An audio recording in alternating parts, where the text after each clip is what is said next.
4 పథకాలు ఉన్నాయి కదా. ఇప్పుడు మనకి 4 పథకాలు ఇందిరమ్మ ఆత్మీయ మన రేషన్ కార్డు ఒకటి, తర్వాత ఇప్పుడు మీరంతా ప్రజాపాలనలో అందరూ దరఖాస్తు చేసుకున్నారు, అవన్నీ ఎంట్రీ చేశారు. ఫైనల్గా ఈ రోజు పెట్టిన గ్రామ సభ ఏంటంటే మనకు ఆ లిస్టులు వచ్చినాయి.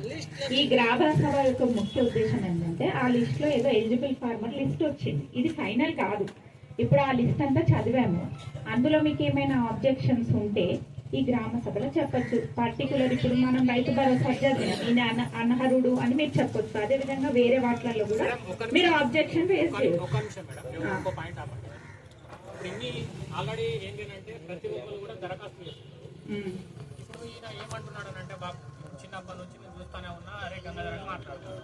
వీళ్ళకి ఇప్పుడు రేషన్ కార్డు ఎలిజిబుల్ వచ్చింది, మేము ఇప్పుడు ఏదైనా మాట్లాడుతున్న మైండ్లో ఏమైపోతుంది అంటే గంగాధర్ గారు మాట్లాడుతుంటేనే రేషన్ కార్డు పోయిందంటే ఊరోళ్ళకి తగాదాలు పెట్టాలని గ్రామ సభ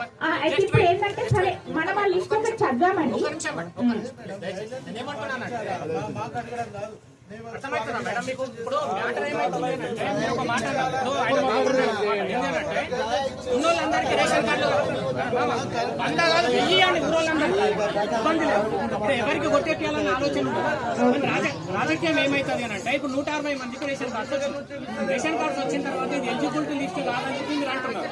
అలాగే ఏమవుతుంది, ఒక 10 మెంబర్లు అటు ఇటు పోయినాయి అనుకో, నాకు విరోధం ఉంటాడు. ఒక మాట ఆయన ఏమని పుకారు చేస్తాడు, గంగాధర్ గారే తీపిచ్చిండు అని చెప్పి పుకారు చేస్తాడు.